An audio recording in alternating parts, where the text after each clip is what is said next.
Are you someone wanting to buy or sell a home in the very near future? I know, we all have been there. I've been there even before I was a real estate professional.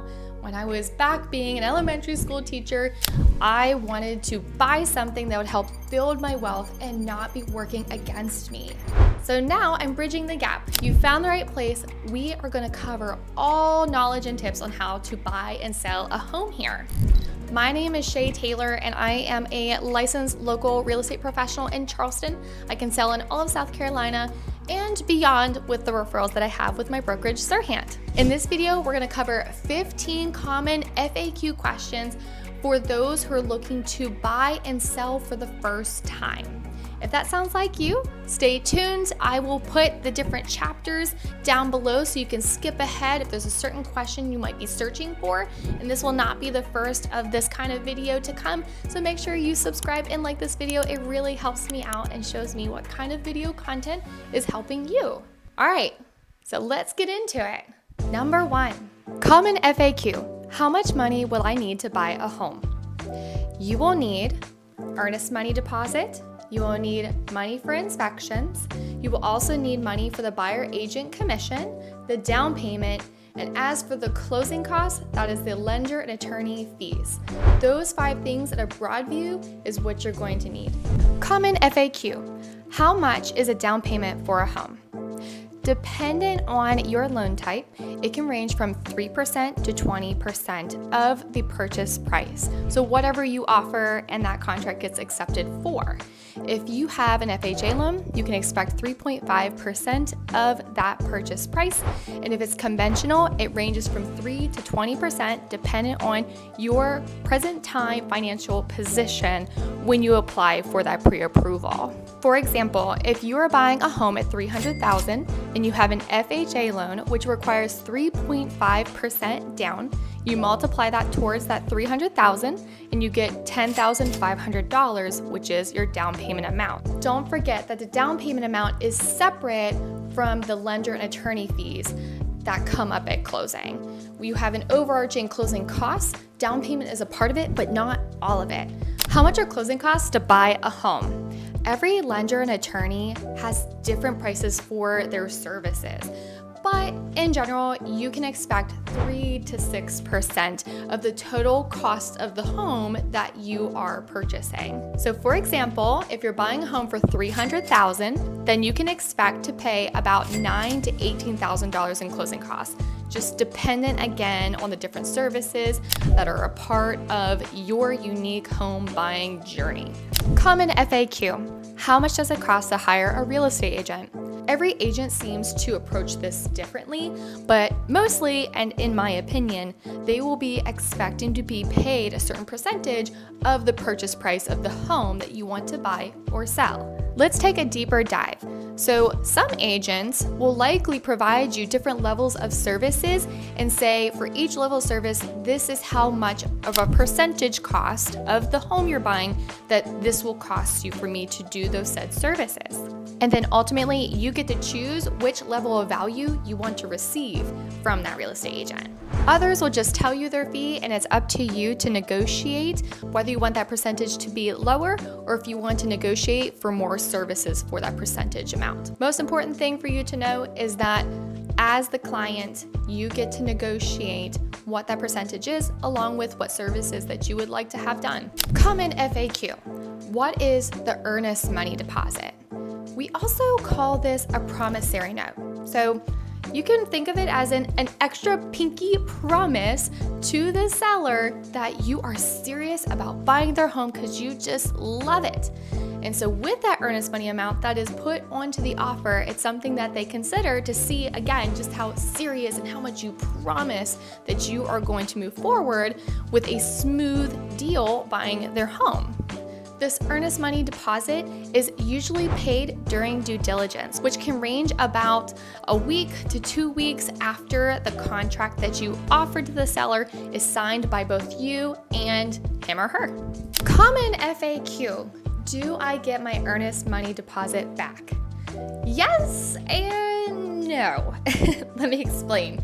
So you pay that earnest money deposit, and depending on your state, it goes to either the attorney that you're going to be closing with, or it gets held by the brokerage that the agent that you're working with is working for. And so fast forward, you get to closing. That earnest money doesn't get handed back to you to go back into your bank account, but it does go towards your mortgage loan amount. So for example, if you are buying a home for $300,000, that $3,000 that you put towards earnest money is now deducted from $300,000, leaving you a difference of $297,000 left on your mortgage to pay off over the term of your loan. Common FAQ: how much is an earnest money deposit? In my opinion, and what I typically recommend to my clients, is 1% of the purchase price that you've offered and that has been accepted and ratified on. And so, for example, if you're buying a home for $300,000, 1% of that is $3,000. All you need to do on any offer amount that you want to put towards a home, so say you love a home, you're like, okay, Mr. Mrs. Agent, I want to put in this offer, just do 1% times that offer amount. If it's a $500,000 home, it's going to be $5,000 for the earnest money deposit. It's really important that you put a very strong earnest money deposit, especially in a multiple bidding situation, so that, again, this comes down to it being a promissory note. You are showing them how serious and how much you promise that you are the right buyers for the seller's home. Common FAQ: does the seller get my earnest money? Does that money go to their pocket? No, the money does not. So depending on the state that you're in, when you submit and wire your earnest money from your bank account, it will either A, go to the attorneys that you get to choose with your agent who you want to use at closing, or depending on the state, it goes to the brokerage that the agent works with. Either way, your money is safe and it will be provided to the closing attorneys at closing. Common FAQ: is a down payment the only cost that I pay at closing day? No, it is not. You also will have the fees that are attributed to the lender and the attorneys, and possibly any other credits or financial fees amounts that are due to the opposite party. Now, those things won't surprise you. For one reason, there's a settlement draft that is given to you and your agent, provided to you directly by the attorneys or by your agent. Your agent should be following up with you on this. But to check over that and make sure everything looks good, and additionally, you're not going to be surprised by any extra credits or fees, because those things are negotiated prior to this moment in time, prior to closing, usually during the time of due diligence. Common FAQ: how much do inspections cost? You may have guessed it, but depending on the type of inspection, this price is going to vary, as well as where you live. General inspections, those prices are dependent on the price per square foot. Here in Charleston, we generally see about $350 up to $450 for a home that's 1,500 square feet or less. For the CL100 test, expect to pay about $85 to $150. Have you seen other prices in your local area higher or lower than these prices? In total, for a 1,500 square foot home, have about $550 prepared, ready, and set aside so that you are prepared for that part of the home buying process. Common FAQ: what are the different types of inspections? There are many different types of inspections, but most regularly what you see in buying a home is that you're going to have a general inspection test done, you're going to have a CL100 test done. Those things are usually mandatory. Then 3, a common one I'll see is a mold and air quality test, and possibly a radon test.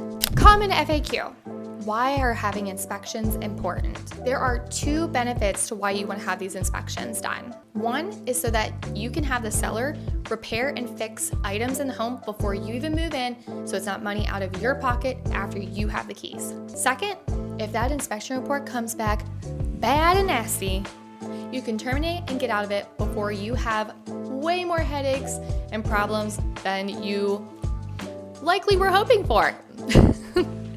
Have your inspections done. It's so important. Common FAQ: do I have to get inspections done on the home that I'm buying? While you can buy a home as is, I do not recommend my clients to ever do that or for you to go that route. This is why. The inspection is to your benefit. These qualified professionals are paid this good money to find every little nitty-gritty thing that is not right with that home. The inspection report is then your property, and it gives you a very clear evaluation of what you are purchasing, which is likely the biggest asset you will ever buy in your life. It is well worth the $400 some to get an inspection done so that you don't move in and then find in a month, a week, a year later that there are issues that you could have had the seller pay and repair if you had the inspection done, which was a lot cheaper, then now you have to pay that out of pocket on your own. Oof, some nasty HVACs and some roof situations and even some moldy basements have come back on these inspection reports. Common FAQ. What inspections are mandatory for when buying a home? So while you can buy a home as is if you don't have an FHA type loan, I do not recommend going that route. The contract that you created that the seller signed will dictate what inspections you need to have done. And so within that contract, you have already spoken with your agent. There's a general inspection that needs to be done, as well as the CL100 pest, termite, and fungi test that needs to be done. You need to know if these things are in your home. You really need to know. Trust me. Okay, guys, that is all for today. I am feeling a little, We have worked through a lot of the first part of buying or selling a home. And there are going to be more videos like this to come. So if you like this video, please give it a like and please subscribe so you don't miss the next ones. Leave some comments down below of questions that you have so that I can answer in future videos. And I look forward to seeing you again next time. Thanks for cluing in. Have a wonderful day. Bye.